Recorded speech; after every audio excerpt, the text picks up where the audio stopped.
Wake up, Cash.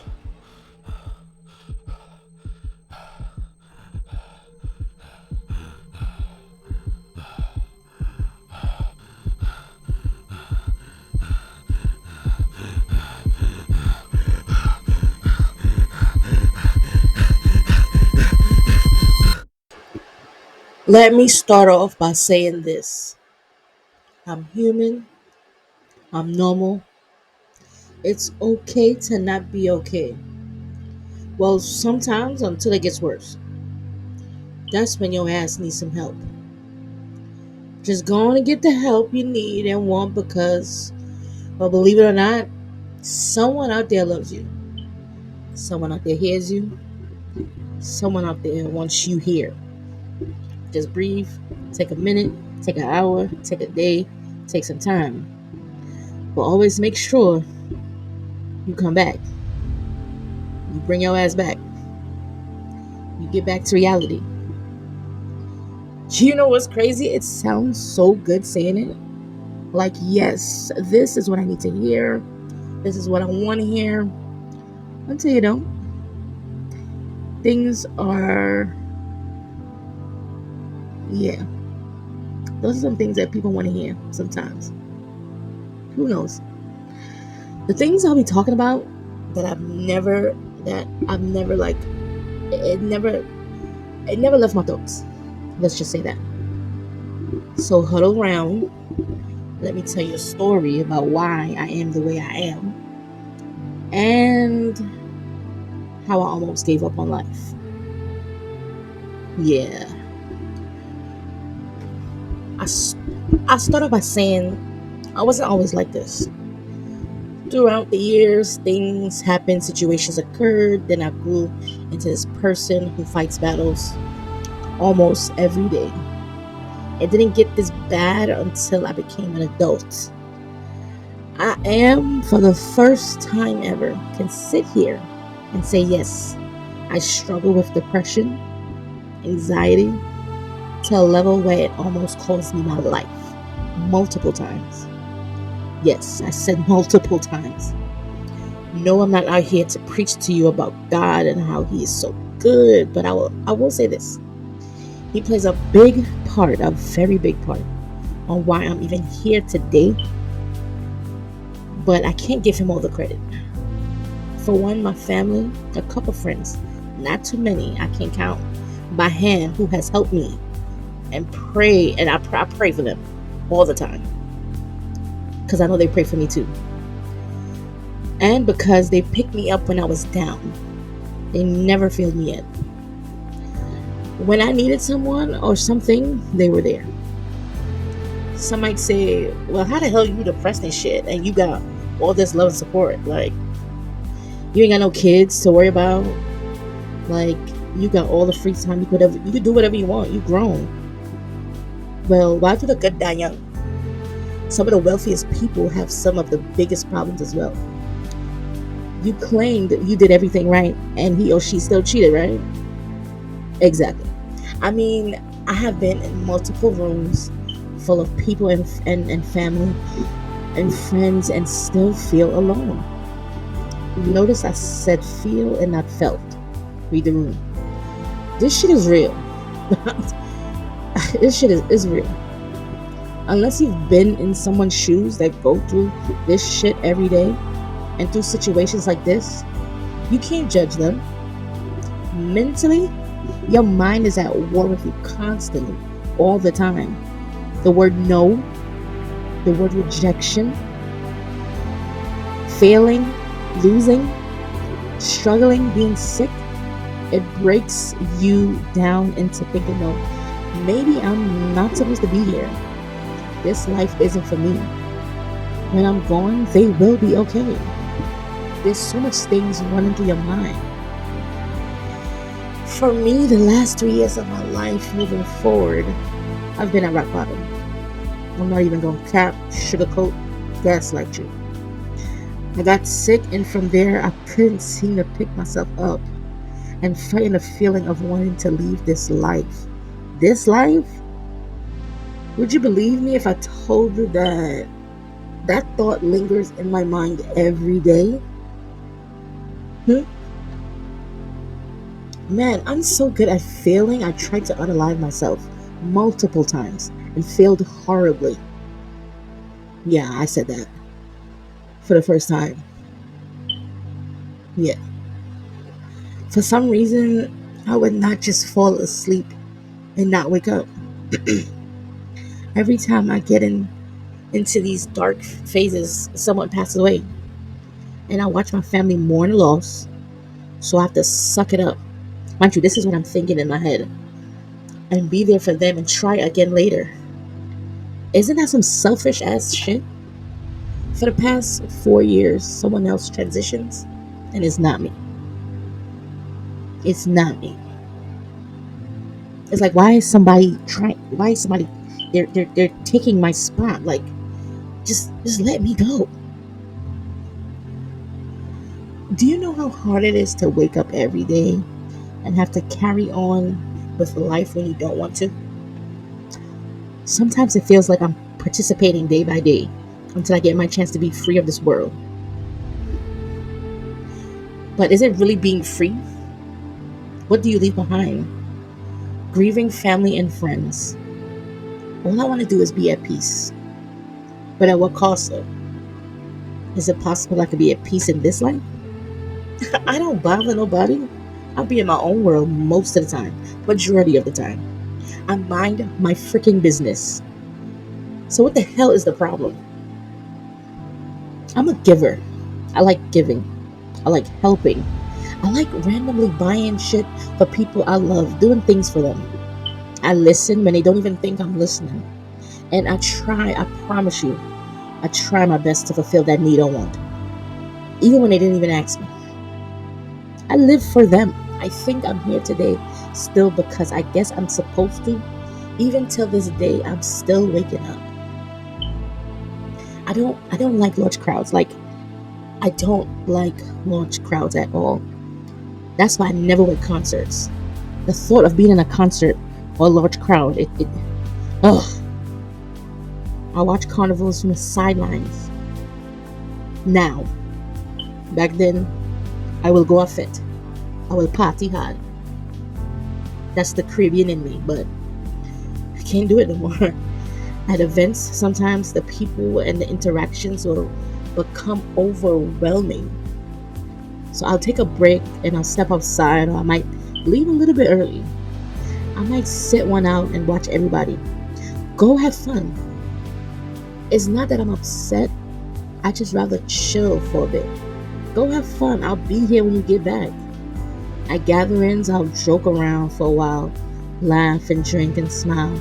Because that's what they want to see and hear, right? I'm going to give you your satisfaction so you know I'm here.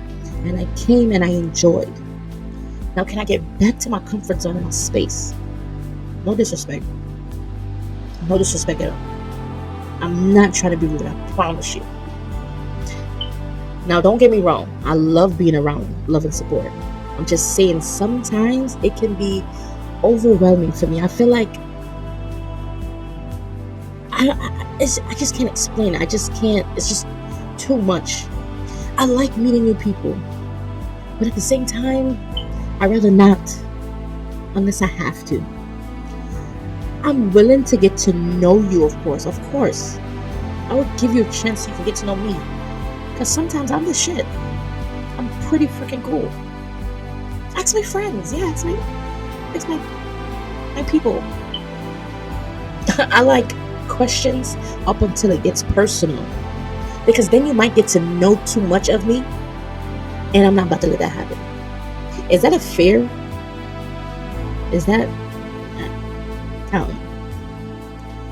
The other day, right? The other day, I went to church. And me and my family, we sat in the middle, in the front, in the middle of the row. And the rows were filling up, and I couldn't, for the love of me, focus. Because there was so much people around me, and it was getting louder and louder. Mind you, it's not them. The vibe was amazing. It's me. Thank God the chair was so small, so I had a reason to go sit my ass in the back, away from people. But even then, it started to get more crowded. I went to the bathroom, and then I was walking back, and then my anxiety, I couldn't, I couldn't get me back to the church. The crowd became captivated. Like I became captivated, and I just couldn't go back in there. I'm the type of person to listen to you when you need to vent, but only if you ask me to. I will listen. Tell me, hey, I want to vent. Can I vent to you real quick? I'm all yours. Need some words of encouragement? I'm there. Life can be hysterical for me. Public spaces, it puts me in a distraught feeling. Hugging people is overwhelming for me. I do not like hugs. I just can't. High five me. Give me a goddamn pound. But hugging, comforting me, please, respectfully, no. Now, I would definitely hug my little ones. They are innocent. They don't know. But as adults, you have some sort of idea as to why things and people are the way they are. When it comes to comforting, when someone passed or a situation occurred, I don't know how to physically comfort you. I've never been comforted because I've never spoke about my feelings or things I deal with on a daily. I am loved, of course, but there's a difference. And I think we all know what I mean. Sit with me, talk with me. Let's have convos. But hug me up while I cry over spilled milk? Mm-mm. Mm-mm. You know what's crazy? I don't like comfort, right? But I love cuddling. When I'm in a relationship, I will cuddle. I will cuddle the shit out of you. You know what? Just throw yourself away at this point because what, bro? What? My mind is always running. It's always running. It's never not relaxing when I'm relaxing. I have to hear sound. I have to hear sound. Either if it's a fan or water or music, something has to be playing in the background. But best believe I'm gonna turn that music down when I need to see how I'm parking and focus on something I need to see when I'm driving. All right? Turn that down real quick. Let me see something. Even when I'm reading or like drawing or something, I play jazz or violins in the background. It just can't be silent. I will always be a kid at heart. I like art. I like Legos. I like music. I like electronics. I get bored easy. Or maybe it's some ADHD shit. I don't know. I love sneakers. I like to wear black t-shirts. Call me weird, but it's just who I became. I wasn't always like this. I have triggers, just like everyone else. I can be the most liveliest person in the room until I hear or see a trigger, then I'm on chill. I shut down. I'm ready to go. Or I'll just chill out in the corner until we all ready to go. I love drawing. Drawing is my therapy.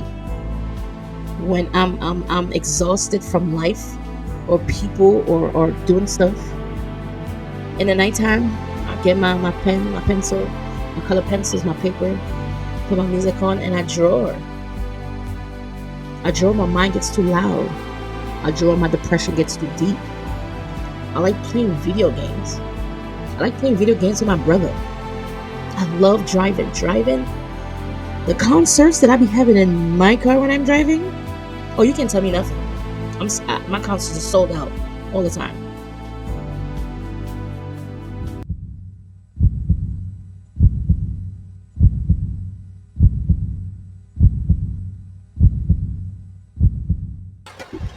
The year 2023 was supposed to be my last year to me. I thought I was being punished for not becoming something yet at the age of 33. I almost said 23. I kept getting sick. I kept being in the hospital. I couldn't keep a job. I feel like a burden to my family. Like I kept failing them over and over again. And the only reason they gave me things was because they felt sorry for me. But that's me again, overthinking stuff and my mind being loud again. May 10th, 2023. I went into the hospital. I went into the hospital for a headache and a cough. That headache would not go away and the coughing got worse. I woke up 4 days later with a tube in my mouth from being in a coma. Never in a million years that I thought that I was gonna be in a coma. Like I'm a big fan of Grey's Anatomy, and these people be in comas every episode. But for it to actually happen to me in a real life, wow. I mean, for those past days, I've been in different realms. I had different dreams. I seen different things. I can't even begin to explain to you what I saw. Now, I can't tell you what was happening around me and how everybody found out and their reaction. But for my dreams and what I heard, I knew God heard their prayers. I felt their love and support because I woke up. When I went to the hospital after sitting there in that room, I felt myself slipping and slowly breathing until I wasn't breathing. And I'm very grateful. I'm so grateful for the team of nurses and doctors who didn't give up on me. Even though I must say they did cut up my good bra and my brand new underwear. I can't stress this enough. You know? Because when I woke up, I was like, where my bra? Like, the thing was brand new. Then one morning I woke up still in the ICU. I was just, embraced with, love and my close friends and family. When I found out my mom said she couldn't make it to Atlanta, I shattered. But no one knew that. I didn't tell nobody that. Then one morning I woke up again in the ICU, and she was at my bedside with her favorite cup, a Chick-fil-A frozen lemonade milkshake, whatever thing she be drinking from there. I felt like the happiest kid in the world. But I can't stress this enough as well. My siblings are my rock. My sisters are my reason. Their kids are my purpose. For every time I think about why I'm still here, it's because of them. It wasn't an easy recovery, and it left a lot of trauma. But I had to keep pushing. Now, November 4th, 2023, I got sick again. And it happened again. I woke up days later with a tube in my mouth. I'm like, oh my God, not again. I'm still recovering from the first one. Why am I being punished like this? The dark side of me was surprised that I made it. Like, it's surprised that I'm still alive. I was at peace and I accepted it. If I'm to go like this, why am I getting sick to end up like this again? To wake up. I was turning 33 November 13th. And when the 11th came, I was like, okay, I'm not spending my birthday in this hospital. Let me go home and recover in my bed, please. I thought I would be okay when I went home, but I thought wrong. My insomnia got worse. I was scared to sleep. I was scared to get sick. I didn't want to go outside. Till this day, it still replays in my head. And sometimes I would replay the videos of what my family recorded of me when I was in there, just to get the experience of how it was like watching me from their point of view. My throat hurts sometimes. I kind of sort of got my asthma under control. I know what to do sometimes. My depression, anxiety got worse. I'm scared to fall asleep because I'm afraid I won't wake up. But when I fall asleep, I don't want to wake up. It just is. It is. That's just the reality of it. I don't like hospitals. It always brings back flashbacks. Certain group conversations I don't engage in because I don't want to be triggered. I recently went to on a family trip, and I wanted to tell the story I'm telling now, but every time I had that chance, my anxiety just went through the roof, and I had to play it off. Like, yeah, my chest is hurting, because it really was hurting. But it wasn't from my asthma. It was just from my anxiety flaring up, because I'm about to tell y'all something very traumatic that I need to start speaking on. But I couldn't. I froze. I couldn't. I didn't have the courage to talk to someone face to face about everything I just spoke about. Talking about it now gives me some sort of relief, but it doesn't help the situation. It only brings awareness to it. I can simply say right now that I am not okay. I am not okay. I need help. I need help. Yeah. Saying it out loud. Saying it out loud. I don't even know how to explain that. This is my first time saying it out loud. I can hear myself saying it out loud. Let's normalize being confident enough to tell someone you're not okay. I haven't been okay for a very long time. And slowly it's getting worse. And I don't know how long I can hide it. I can't hide not being okay from people anymore. Hopefully my story can put some confidence and encouragement and wisdom into people who's going through similar or different situations when it comes to mental health, because it is real, socially and physically as well. Depression is real. Depression is here, and it can be defeated. The cure is us if we fight back, because I am trying my best, my whole best. Next time, until the next huddle, stay blessed. Be nice. Be kind to people. Because you never know what that mask looks like beneath the mask they put on in front. Because there's always a mask at the bottom. There's always another mask to be taken off. Let's say that. People wear many masks. No, but seriously. Yeah. I'm out.